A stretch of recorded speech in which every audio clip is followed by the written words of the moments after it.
En el corazón del viejo barrio de San Ángel, en la Ciudad de México, existe una casona que pocos se atreven a mencionar en voz alta.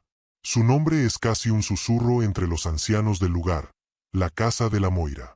Una construcción imponente de cantera gris, levantada en 1887 por el arquitecto español don Ramón de la Serna, quien jamás llegó a habitarla. Desde entonces, la propiedad ha pasado de mano en mano, cada dueño más desafortunado que el anterior. La historia documentada de la casa comienza en 1902, cuando fue comprada por una mujer llamada Moira Valenzuela, una acaudalada viuda originaria de Veracruz. Según los registros parroquiales de San Jacinto, Moira era una mujer de belleza extraña. Alta, de piel muy pálida, con unos ojos color ámbar que parecían brillar bajo la luz de las velas. Se decía que jamás envejecía, y que cada noche, a la misma hora, se escuchaban cánticos en un idioma desconocido provenientes del tercer piso, donde nadie más podía entrar. Los vecinos la llamaban la Moira con cierto respeto, aunque algunos afirmaban que su nombre venía de las Moiras griegas, aquellas diosas del destino que tejían y cortaban la vida de los hombres. Pero la realidad, o el mito, se volvió más turbia el 15 de agosto de 1914, cuando un incendio devastó parte de la casa. Los bomberos de la época reportaron algo inusual. Entre las llamas, juraron ver la silueta de una mujer que no se consumía, sino que parecía alimentarse del fuego. La prensa de entonces, particularmente el Universal Ilustrado, publicó una nota breve titulada El enigma de la Casa Valenzuela, mencionando que no se halló ningún cadáver, solo un conjunto de objetos chamuscados. Un reloj de bolsillo detenido a las 3 y 7 de la mañana, un rosario derretido, y una pintura al óleo en la que Moira aparecía sonriendo frente a la misma casa, pero con un detalle inquietante. En la ventana del fondo se veía una sombra humana que no estaba allí al momento de pintar el retrato. A partir de aquel año, nadie volvió a vivir en la casa por más de 6 meses seguidos. Hubo intentos de convertirla en internado, en museo, incluso en consultorio médico, pero todos fracasaron. El último propietario registrado fue un doctor francés, Etienne Delacroix, quien en 1939 desapareció sin dejar rastro. Solo se encontró su maleta junto al pozo del jardín, abierta, como si hubiera intentado escapar a toda prisa. Con el paso de los años, la vegetación cubrió los muros, las rejas se oxidaron y el aire dentro se volvió espeso, casi irrespirable. Sin embargo, los vecinos más antiguos aseguran que, si uno se detiene frente a la puerta principal a medianoche, puede escucharse el leve tic-tac de un reloj que lleva más de un siglo detenido. Y justo cuando el sonido se apaga, se dice que una voz femenina, suave pero helada, susurra desde dentro. Tu hilo se ha terminado. La historia real de lo que ocurre en la casa comenzaría muchos años después, cuando un grupo de estudiantes de Historia del Arte de la UNAM decidió explorar el lugar, atraídos por el mito y las leyendas locales. Era el 18 de noviembre de 1997, una noche fría y sin luna. Los 5 estudiantes, Lucía Herrera, Javier Montiel, César Vázquez, Rebeca Saldaña y Mario Gómez, eran parte del grupo de investigación sobre arquitectura porfiriana de la Facultad de Filosofía y Letras de la UNAM. Habían leído un artículo antiguo del historiador Germán Cepeda que mencionaba brevemente a la Casa de la Moira como ejemplo de estilo neoclásico abandonado. Pero lo que más los intrigó fue una nota al pie. Los planos originales jamás se encontraron. Algunos creen que la casa fue construida siguiendo proporciones no humanas. A pesar de las advertencias de los vecinos, los jóvenes llegaron a la casona poco antes de la medianoche. Lucía, la más entusiasta, grababa con su cámara de video. Al acercarse al portón de hierro, observaron un detalle que nadie había documentado antes. En el centro del arco había un relieve de 3 mujeres entrelazadas, talladas con una precisión casi perfecta. Las figuras parecían moverse levemente bajo la luz de la luna. César rió nervioso y comentó: «Son las Moiras. Cloto, Láquesis y Atropos. La que teje, la que mide y la que corta el hilo de la vida». Nadie contestó. El aire cambió apenas cruzaron la entrada. Un olor a humedad y a madera vieja los envolvió, junto con un silencio tan espeso que ni los insectos parecían habitar allí. Dentro, las paredes estaban cubiertas por un papel tapiz desgarrado, y los retratos colgados en los pasillos mostraban rostros que parecían seguirlos con la mirada. Rebeca encendió una linterna y notó algo que la hizo detenerse. Sobre una mesa polvorienta había un reloj de bolsillo antiguo, detenido en las 3:07 de la mañana, igual que el que mencionaban los registros de 1914. Lucía lo grabó con la cámara y, entre risas nerviosas, dijo: «Parece que el tiempo aquí nunca avanza». Javier, el más escéptico, trató de abrir una de las puertas del corredor principal. Al hacerlo, el marco emitió un chirrido largo y profundo, como si la casa respirara. Dentro de la habitación, el aire era más frío. En el centro, sobre una mesa, había una pintura cubierta con una sábana. Mario la retiró con cuidado, y todos contuvieron el aliento. Era el retrato de Moira Valenzuela. La mujer del cuadro los observaba con sus ojos ámbar, los mismos que se mencionaban en los relatos antiguos. Lo perturbador era que la pintura parecía reciente. Los colores no se habían deteriorado y el lienzo no mostraba signos de antigüedad. A un lado, en una inscripción diminuta, se leía: 1914, tu hilo aún no se ha cortado. El ambiente se volvió más pesado. Rebeca, que estaba grabando con una cámara fotográfica de carrete, afirmó después que cada vez que tomaba una foto, el flash se apagaba como si algo absorbiera la energía.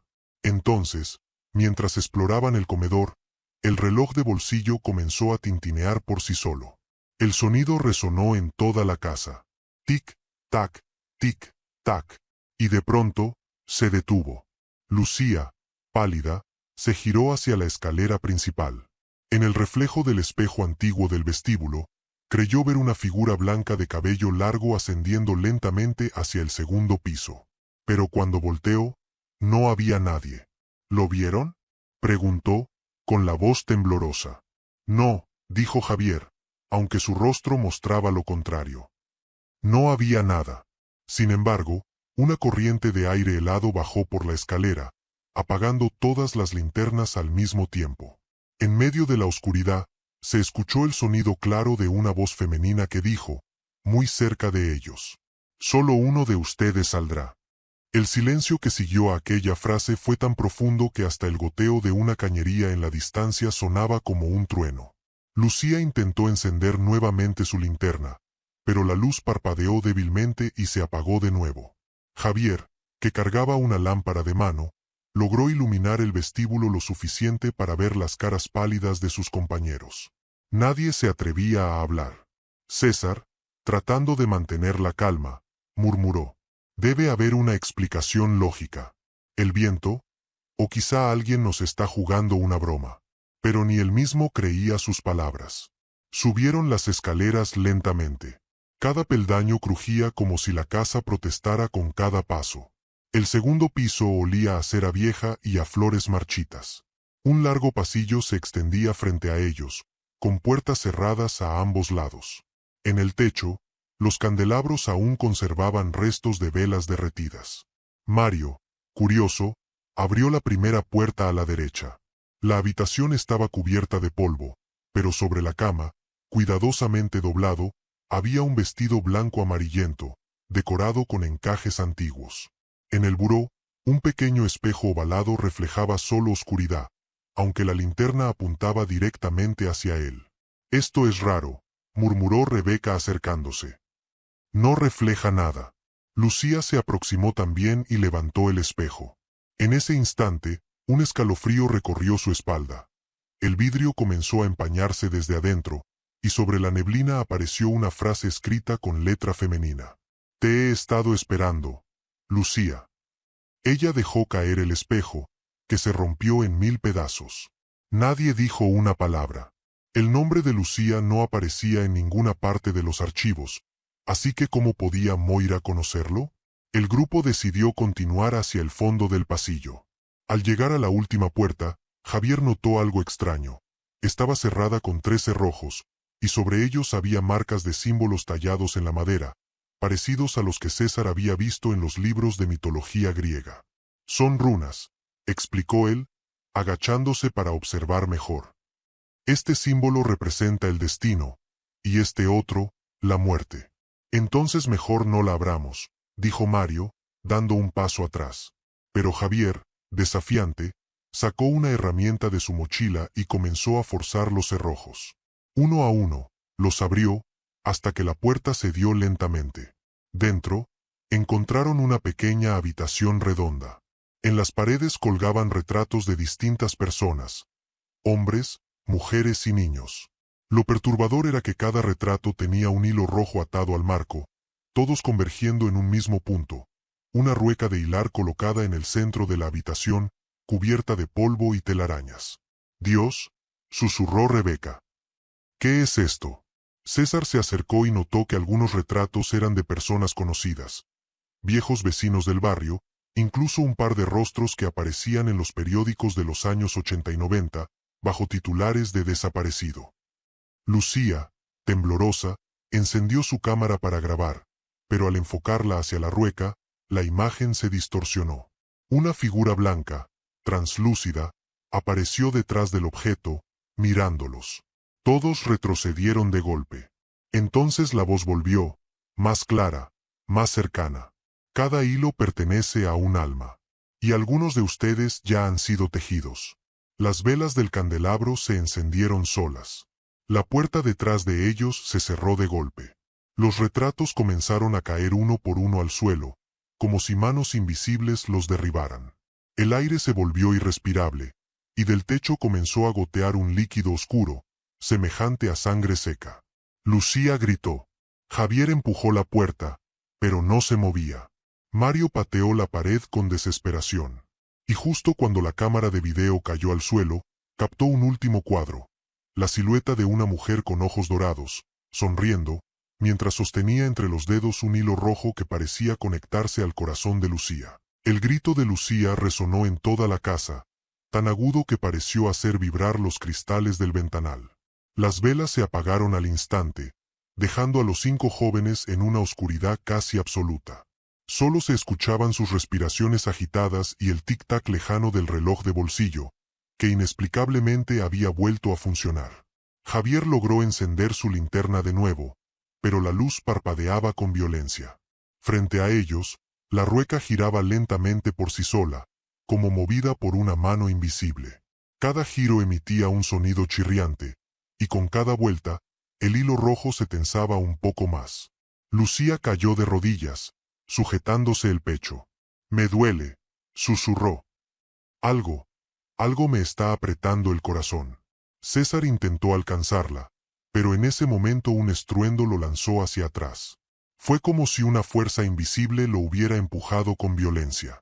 Rebeca gritó su nombre, corriendo hacia él, pero tropezó con algo que la hizo detenerse. Una de las fotografías del suelo mostraba ahora su propio rostro, con el hilo rojo atado al marco. El terror los paralizó. Javier, con la linterna temblando en su mano, apuntó hacia la esquina del cuarto. Allí estaba ella, la figura de una mujer vestida con un manto blanco, su cabello oscuro cayendo hasta el suelo. Su rostro era pálido, casi traslúcido, pero sus ojos eran de un dorado profundo, como brasas encendidas. «Moira, no debieron venir», dijo con una voz que sonaba como un eco de siglos. Cada paso que dieron tejió su destino. Mario retrocedió lentamente. «Nos vamos». «Sí, no queríamos molestar».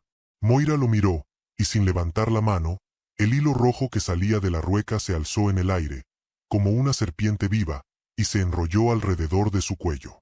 Mario cayó al suelo, ahogándose, mientras la sombra femenina lo observaba sin pestañear. Lucía gritó, pero Javier la arrastró hacia la salida, golpeando la puerta con el hombro hasta que cedió. Los 4 que quedaban salieron corriendo por el pasillo, sin mirar atrás. Sin embargo, el sonido de la rueca seguía girando, cada vez más rápido.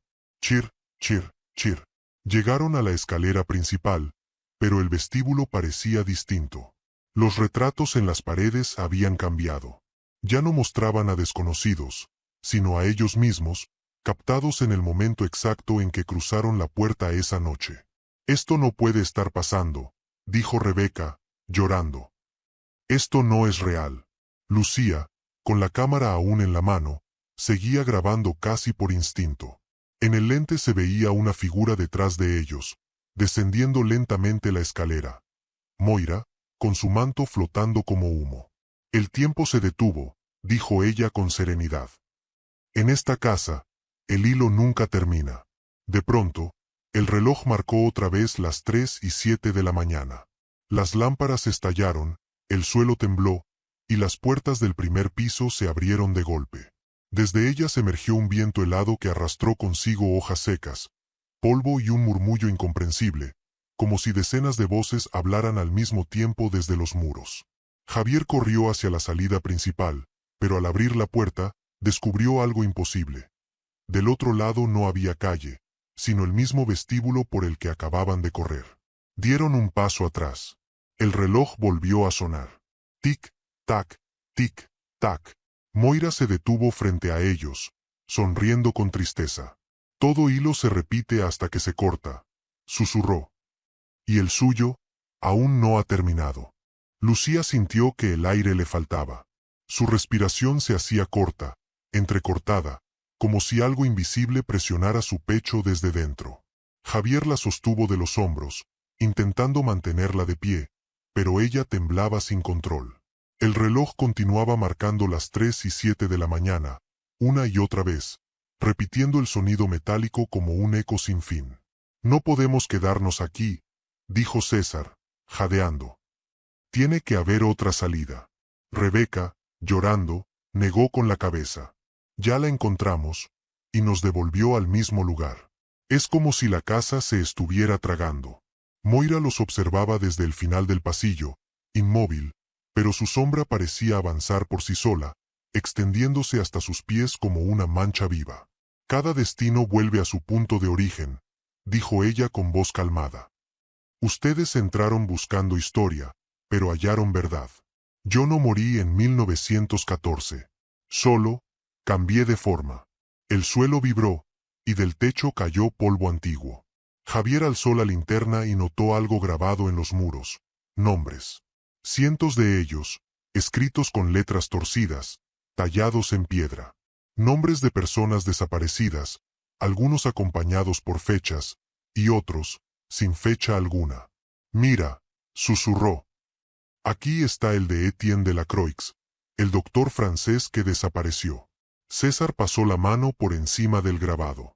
La piedra estaba tibia, como si esos nombres siguieran vivos de algún modo. Entonces Rebeca gritó. Aquí está el mío. Su nombre estaba allí, recién tallado, con la fecha 1997. Todos se miraron, horrorizados. Antes de que pudieran reaccionar, una ráfaga de viento apagó las linternas. En la oscuridad, los pasos de Moira se escucharon acercándose lentamente. Clac, clac, clac. El eco de sus tacones resonaba como golpes de reloj. Lucía, desesperada, encendió su cámara una vez más. La pantalla mostró una imagen borrosa. Detrás de Moira, se distinguían 3 figuras femeninas, envueltas en velo negro, cada una sosteniendo una parte de un hilo. Cloto, Láquesis y Atropos, las Moiras del mito.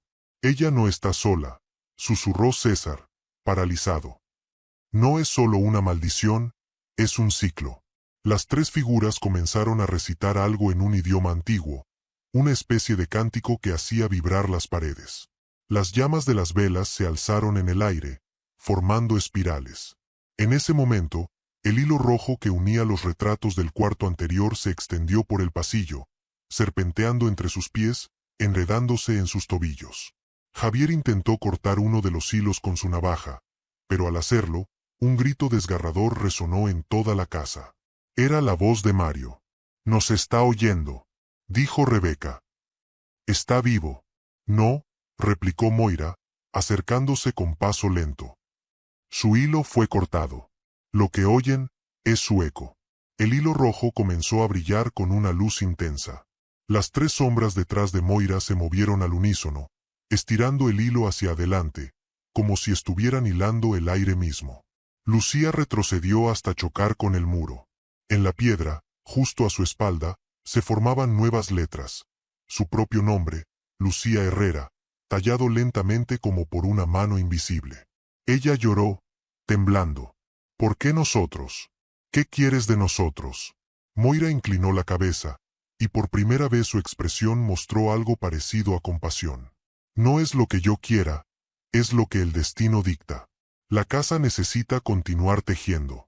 Sin nuevos hilos, se derrumbaría. El reloj volvió a detenerse. Las velas se apagaron una vez más. Y, en la oscuridad, solo quedó el sonido inconfundible de la rueca, girando por sí sola, constante, implacable. Chir, chir, chir. El sonido de la rueca era hipnótico. Cada giro parecía absorber el poco valor que quedaba en los corazones de los jóvenes. El hilo rojo brillaba como una vena viva, latiendo con cada respiración. Lucía, desesperada, trató de arrancarlo de su pierna, pero al tocarlo sintió una punzada ardiente, como si hubiera puesto la mano sobre fuego líquido. Javier la jaló del brazo y corrieron hacia una puerta lateral, empujándola con todas sus fuerzas. Esta vez, para su sorpresa, la puerta cedió. Atravesaron el umbral y entraron en una biblioteca antigua, iluminada por la luz azulada de la luna que se filtraba por una ventana rota. Miles de libros, empolvados y carcomidos, cubrían los estantes del suelo al techo. «Cierra la puerta», ordenó Javier. César lo hizo, atrancándola con una silla. Pero sabían que no serviría de mucho si ella quería entrar. Lucía caminó entre los estantes, buscando algo, cualquier cosa que explicara lo que estaba ocurriendo. Uno de los libros, encuadernado en cuero oscuro y con una espiral dorada en el lomo, llamó su atención. Al abrirlo, descubrió que no era un libro común, sino un registro. Cada página contenía nombres, fechas y descripciones breves. Los primeros nombres eran de 1902, el año en que Moira Valenzuela compró la casa. Las últimas páginas, sin embargo, eran más recientes. Mario Gómez, 1997. Rebeca Saldaña, 1997. Lucía sintió un nudo en la garganta. «Está escribiendo nuestra historia antes de que termine», susurró. Rebeca se acercó y vio más abajo, un espacio en blanco, pero el nombre Lucía Herrera ya empezaba a aparecer, trazado lentamente, letra por letra, como si una mano invisible lo estuviera escribiendo en ese mismo instante. César hojeó las primeras páginas, buscando alguna pista sobre Moira. Allí encontró una entrada fechada el 3 de julio de 1914. Decía: «Hoy he tejido el destino de Etienne. El hilo se enredó en mi propia alma. La casa no me deja ir. Ya no soy yo quien hila. Ellas me usan». «Dios santo», exclamó Javier. Moira no era una bruja, era una víctima. Rebeca, temblando, comprendió al fin. Ella fue la primera en quedar atrapada. Y ahora, nos toca a nosotros. Un golpe seco los hizo girar. La puerta de la biblioteca vibró, como si alguien la golpeara con fuerza desde afuera. Otro golpe. Luego otro. El eco retumbaba entre los estantes. «Está intentando entrar», gritó César. Los libros comenzaron a caer de los anaqueles, abriéndose solos, sus páginas girando violentamente. En el aire, volaban fragmentos de frases y dibujos de hilos, ruedas y rostros de mujeres sin ojos. El viento se arremolinó dentro de la habitación. La silla que trababa la puerta salió disparada. Y cuando ésta se abrió, el aire se congeló. Moira estaba en el umbral. Su piel ahora brillaba con una luz tenue, y sus ojos dorados reflejaban la luna como espejos líquidos. «No pueden romper el ciclo», dijo, avanzando despacio. «La casa los eligió, como me eligió a mí hace tanto tiempo». Lucía sostuvo el libro con fuerza, mientras las páginas se agitaban por sí solas. De pronto, una ráfaga de aire pasó y detuvo el movimiento justo en una página vacía, donde ahora, lentamente, aparecían 4 nombres. Lucía Herrera, Javier Montiel, César Vázquez, Rebeca Saldaña. Y al final, una inscripción nueva. 3 y 7 de la mañana, el tejido se completará. Lucía levantó la vista. La rueca giraba de nuevo, aunque no estaba allí. El sonido provenía de todas partes, resonando desde dentro de las paredes. Chir, chir, chir. Moira extendió la mano hacia ellos. «No teman. Pronto entenderán lo que es no morir nunca». El aire dentro de la biblioteca se volvió tan denso que parecía líquido. Cada respiración dolía, cada movimiento se hacía más pesado. Los jóvenes estaban paralizados entre el miedo y la incredulidad, observando cómo la figura de Moira se acercaba lentamente, sus pies apenas tocando el suelo. Lucía sostenía el libro contra su pecho como si fuera un escudo. Las letras en las páginas parecían moverse, reacomodarse por sí solas. Javier notó algo extraño. En el borde inferior de la hoja donde estaban sus nombres, había un dibujo diminuto de una tijera abierta, manchada con lo que parecía tinta oscura o sangre. Tal vez, murmuró, si rompemos el libro, rompemos el hilo. Moira lo escuchó, aunque no había pronunciado la frase en voz alta. Su mirada se clavó en él, y sonrió apenas. El libro no me pertenece, susurró. Es la casa quien lo escribe. Y con un movimiento lento de su mano, las páginas comenzaron a arder desde el centro, sin producir humo. Lucía gritó y trató de cerrarlo, pero el fuego era helado. No quemaba, pero devoraba el papel con un brillo azul que dejaba tras de sí símbolos grabados sobre la piel de sus dedos. El dolor era insoportable. Rebeca tiró de ella, alejándola de Moira, mientras César buscaba desesperado alguna salida alternativa. Fue entonces cuando notó una trampilla oculta tras una estantería caída. «Por aquí», gritó. Sin pensarlo, empujaron los muebles y abrieron la compuerta. Un olor rancio y metálico emergió de allí abajo. La escalera descendía hacia una oscuridad absoluta. «Prefiero eso que quedarme aquí», dijo Javier, y bajó primero. Uno a uno lo siguieron, dejando atrás el murmullo de Moira, que los observaba con tristeza desde la penumbra. «El destino no se esquiva, solo se aplaza», dijo su voz, antes de que la trampilla se cerrara por sí sola sobre ellos. El túnel era estrecho, con paredes de piedra húmeda. El sonido de la rueca seguía acompañándolos, aunque cada vez más lejano, más profundo, como si viniera del corazón de la tierra. Lucía, todavía temblando, revisó su cámara. La luz de grabación seguía encendida. En la pantalla, sin embargo, no se veía el túnel sino la biblioteca, y en ella, Moira frente a la cámara, mirándolos directamente, aunque ya no estaban allí. «Nos está viendo», susurró Rebeca. «Sabe por dónde vamos». Después de varios minutos de avanzar entre sombras y goteras, llegaron a una bóveda circular. En el centro había un altar de piedra cubierto de símbolos, y sobre él, una figura esquelética, sentada, con una rueca oxidada entre las manos. César se acercó lentamente. «Esto debe ser lo que queda de ella. Moira Valenzuela, su cuerpo». Pero Lucía negó. «No, esto no es ella. Esto es lo que la casa creó con los que vinieron antes». El suelo comenzó a vibrar. Las paredes se movían, como si respiraran. El altar se abrió lentamente, revelando bajo la piedra una cavidad profunda de la que emergía un brillo rojizo. El hilo. Miles de hebras rojas se movían, como venas vivas, serpenteando por el aire. Algunas subían por las paredes y se perdían en la oscuridad del techo. «¿Ves eso?», preguntó Javier. «Es el corazón de la casa, el telar del destino». Lucía dio un paso al frente, mirando las hebras que pulsaban como si tuvieran sangre. En ese instante, una de ellas se enredó en su muñeca y tiró de ella hacia el centro. «Lucía», gritó Rebeca. César y Javier corrieron para sujetarla, pero la fuerza del hilo era imposible de contener. Lucía cayó de rodillas frente al altar, mientras su cámara caía al suelo y seguía grabando. En la pantalla, la imagen se distorsionó, y apareció Moira detrás de ellos, pero no en el túnel.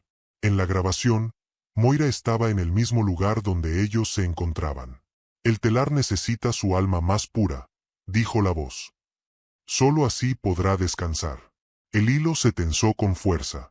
Lucía gritó una vez más, y el sonido se apagó. El reloj marcó otra vez 3:07 de la mañana. El silencio que siguió al grito de Lucía fue tan profundo que los tres restantes, Javier, Rebeca y César, no supieron si seguir respirando o huir. Todo se detuvo. El eco, el temblor de las paredes, incluso el goteo constante del túnel. Solo el sonido del reloj persistía, invisible pero inmutable. Tic, tac, tic, tac. 3:07 de la mañana. Lucía yacía frente al altar, inmóvil.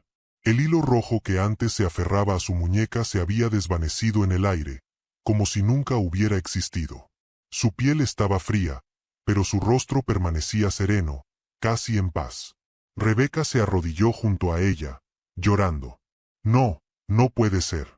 Ella estaba viva hace un segundo. Javier miró hacia el altar. Algo en la piedra había cambiado. Donde antes había una grieta, ahora se distinguía un grabado nuevo. Lucía Herrera, 3:07 de la mañana. César cerró los ojos con rabia. No pienso quedarme aquí. No pienso ser otro nombre en esa maldita pared.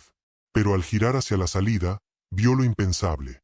El túnel por el que habían llegado ya no existía. En su lugar, solo había piedra sólida. La casa había sellado la salida. El aire comenzó a cambiar de nuevo. Una bruma espesa se filtró desde las grietas del suelo, envolviéndolos hasta cubrirlo todo con un tono gris pálido.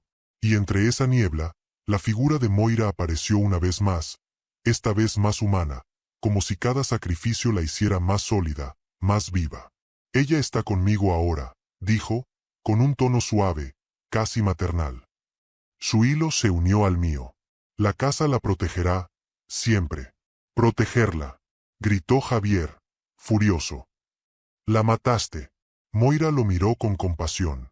Nadie muere en esta casa. Solo cambiamos de forma. Entonces el altar empezó a emitir un sonido profundo, similar a un latido.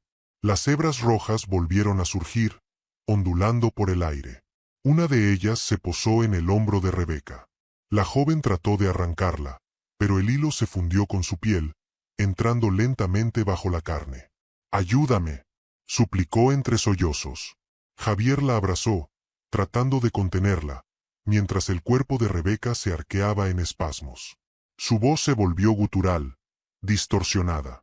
«No quiero», alcanzó a decir. «No quiero ver».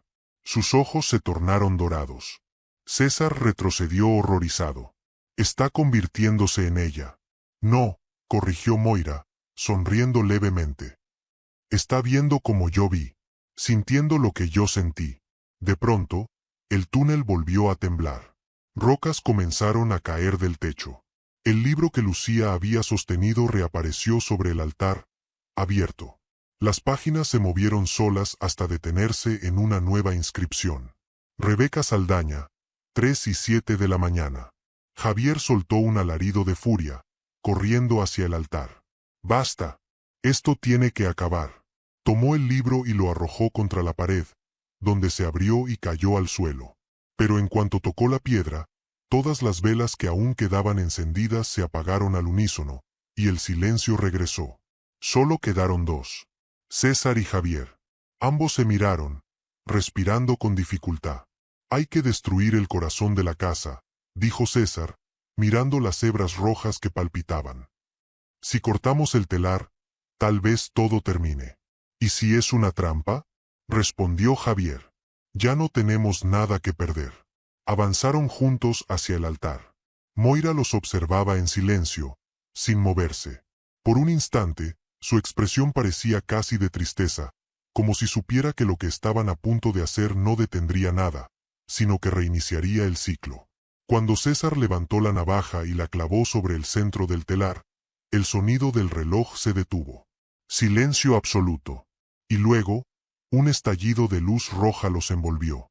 El tiempo pareció disolverse. Cuando la luz roja se disipó, Javier sintió el suelo desaparecer bajo sus pies. Abrió los ojos y descubrió que ya no estaba en el túnel. El aire era pesado, tibio, y olía a incienso quemado y sangre seca. Se encontraba en lo que parecía una sala victoriana, iluminada por un candelabro cubierto de polvo. En las paredes colgaban retratos antiguos, todos de mujeres con ojos vendados y una hebra roja atada a sus muñecas. En el centro de la habitación, el telar de Moira giraba solo, hilando hilos que parecían hechos de luz líquida.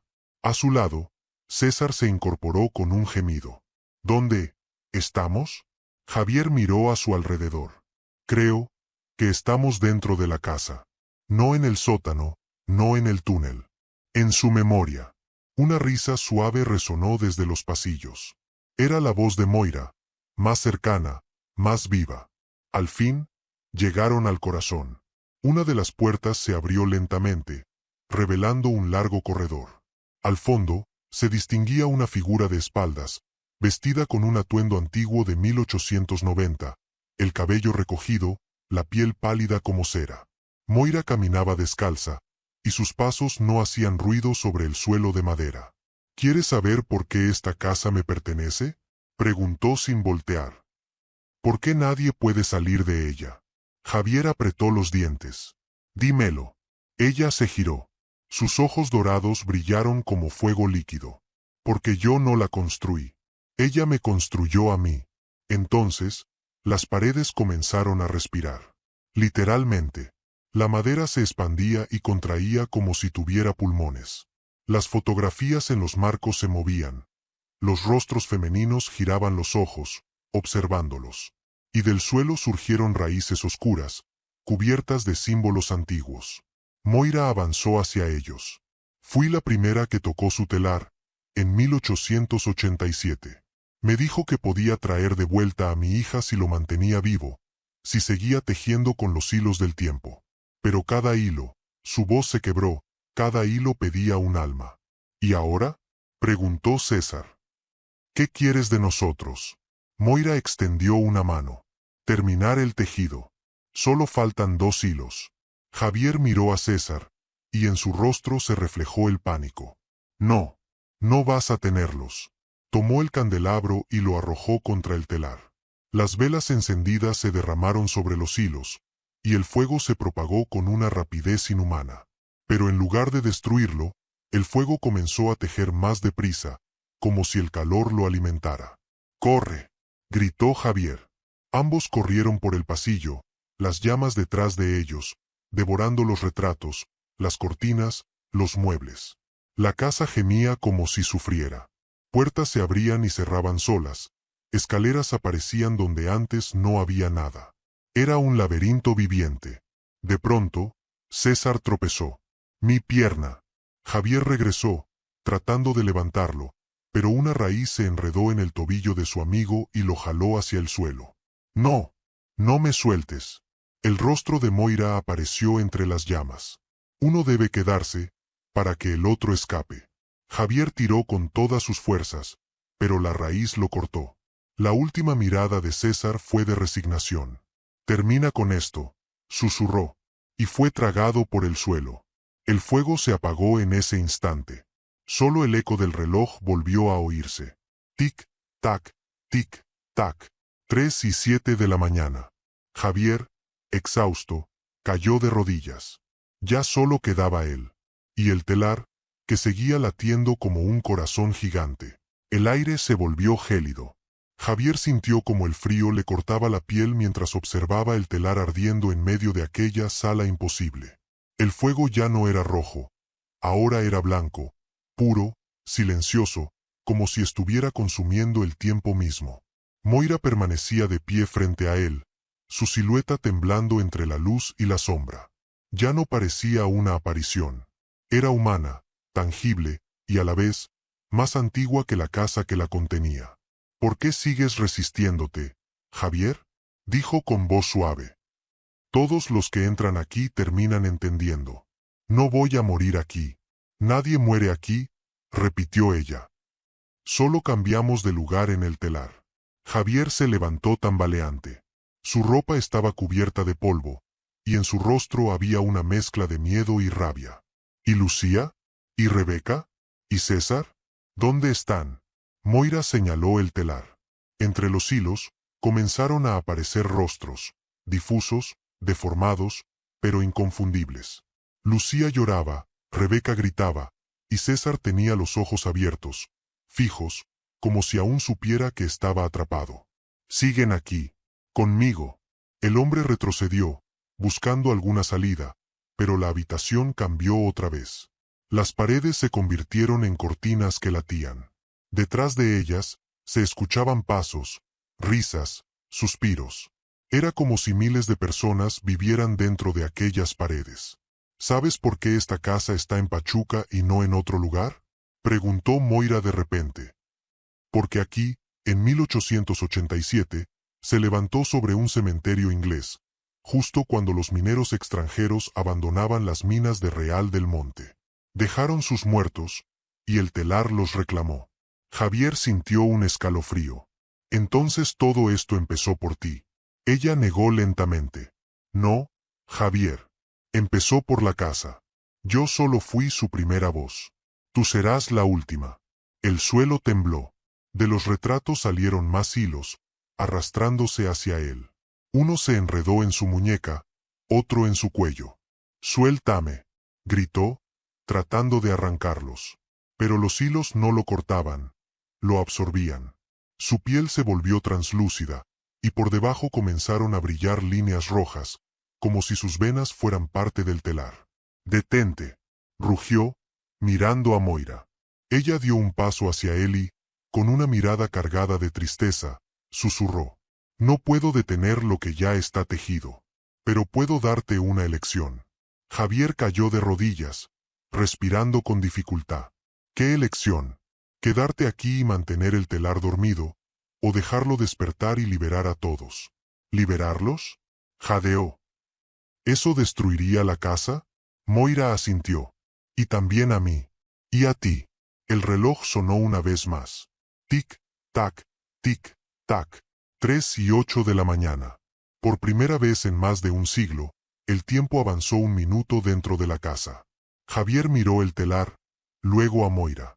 Las hebras latían con vida, los rostros de sus amigos lo observaban con desesperación. Y comprendió que no podía dejarlos allí, eternos, atrapados. Entonces, que despierte. Se levantó con esfuerzo, tomó la navaja que César había usado antes y la hundió directamente en el centro del telar. Un sonido ensordecedor llenó la habitación.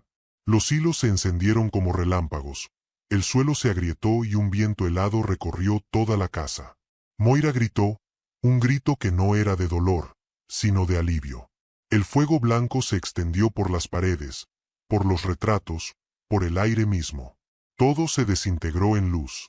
Y Javier cayó hacia la oscuridad. Javier despertó entre ruinas. El amanecer teñía el horizonte de un color gris rosado, y el canto lejano de los gallos rompía el silencio. Tosió, incorporándose lentamente, con el cuerpo cubierto de polvo y ceniza. A su alrededor, la casa había desaparecido.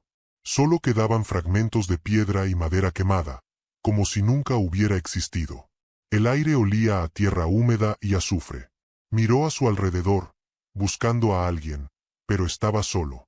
Ni rastro de Lucía, Rebeca o César. Ni siquiera de Moira. Solo él y un campo vacío en los alrededores de Mineral del Monte, donde, según las viejas leyendas, había estado aquella casa desde finales del siglo XIX. Se llevó las manos al rostro y sintió algo extraño. Un hilo rojo, fino, atado a su muñeca. Intentó arrancarlo, pero el hilo se disolvió en su piel, dejando una marca leve, como una cicatriz. ¿Acabó?, susurró para sí. Entonces, escuchó un crujido detrás de él. Se giró y vio una figura. Era una mujer, vestida con un abrigo largo y un sombrero antiguo. Caminaba descalza sobre la tierra, su cabello oscuro ondeando con el viento. Javier dio un paso atrás, el corazón acelerado. ¿Moira? La mujer lo observó en silencio. Luego sonrió. Gracias por dejarla dormir.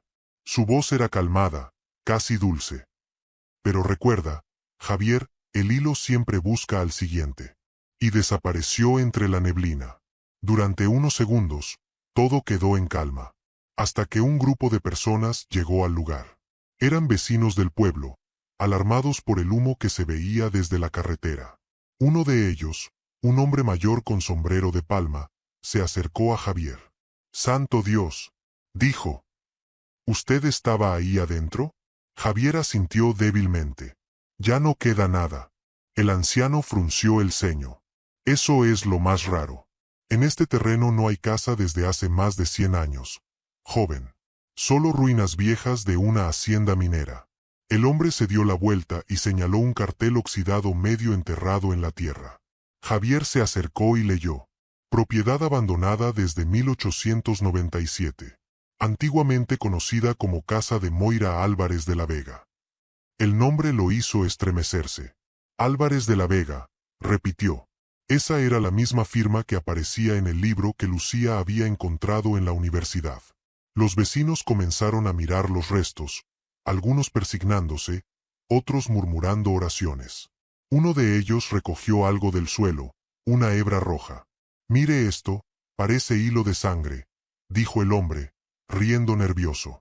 Javier retrocedió instintivamente.